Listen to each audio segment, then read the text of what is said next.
Cette victoire lui est attribuée sur la base de ce document. Le procès verbal des travaux de la Commission nationale de recensement général des votes. Mais ce document, pourtant officiel, contient des chiffres qui sont faux. Tenez par exemple, dans le centre, il est attribué à M. Biya 331 719 voix. Mais quand on additionne les voix obtenues par ce candidat dans les différents départements du centre, il obtient ou obtiendrait 475 231 voix. On attribue à Maurice Kamto, votre humble serviteur, 12 936 voix. Quand on additionne les chiffres que j'ai obtenus dans les différents départements du centre, le total fait 102 604 voix. On attribue au candidat Libby Cabral 33 306 voix. Mais quand on additionne les voix obtenues par ce candidat dans divers départements du centre, il obtiendrait en réalité 65 004 voix. Et ce ne sont pas les seuls exemples de faux chiffres contenus dans ce document. C'est dire qu'on ne peut pas aujourd'hui, sur la base des résultats sortis des urnes le 7 octobre 2018, proclamer M. Paul Biya vainqueur de cette élection.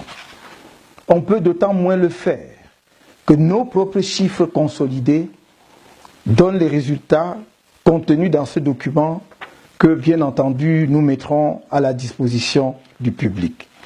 Et suivant la compilation que nous avons faite des chiffres sortis des bureaux de vote le 7 octobre 2018, les résultats de l'élection présidentielle sont les suivants. Maurice Kamto, 1 320 824 voix, soit 39,74%.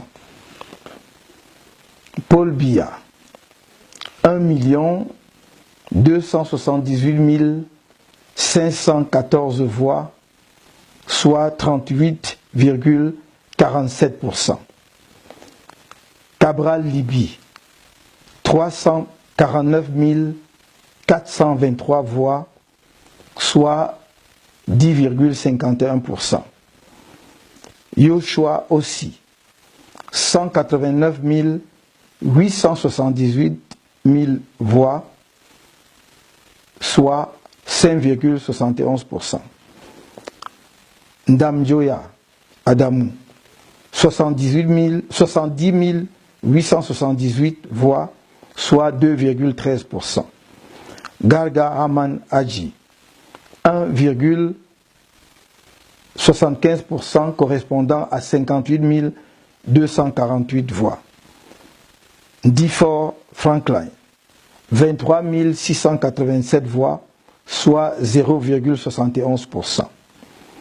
Serge Espoir Matomba, 19 704 voix, soit 0,59%. Akere Mouna, 12 262 voix, soit 0,37% des voix. Au regard de ce que je viens de vous présenter, je suis amené à faire la déclaration suivante. Camerounaises, Camerounais, chers compatriotes, l'élection présidentielle du 7 octobre 2018, à l'issue de laquelle vous m'avez confié la conduite des affaires de la nation pour le prochain mandat présidentiel, s'est tenue dans des conditions particulièrement difficiles. Elles ont été régies par un code électoral non consensuel contenant plusieurs dispositions favorisant les fraudes massives, organisées par une institution à l'indépendance douteuse et supervisée par un conseil constitutionnel dont la quasi-totalité des membres sont des militants du parti au pouvoir, le RDPC, tous nommés de façon discrétionnaire par le président sortant. À ce déséquilibre institutionnel s'est ajouté un climat sécuritaire délétère. Aux menaces d'attentats de la secte terroriste Boko Haram dans l'extrême nord du pays s'est ajoutée une crise politique aiguë qui, mal gérée par le régime, a dégénéré en un conflit armé dans les deux régions anglophones du pays. Aucun candidat n'a pu y battre campagne et les conditions de sécurité n'ont pas permis aux populations désemparées et abandonnées à elles-mêmes de participer au scrutin.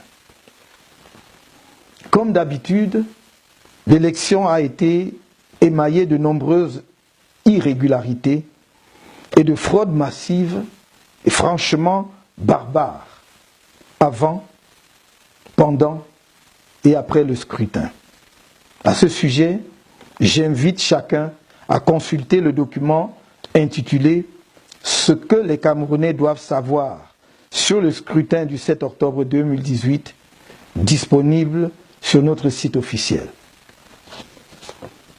Durant les 2 jours d'audience au Conseil constitutionnel, concernant nos revendications, nous avons été en mesure de montrer à l'opinion nationale et internationale que les résultats de cette élection, que le pouvoir vient de proclamer à la faveur de M. Paul Biya, sont basés sur de fausses données fabriquées avec l'assistance d'informaticiens et de statisticiens à la solde du régime. Ces résultats n'ont rien à voir avec ce qui s'est passé sur le terrain le 7 octobre 2018.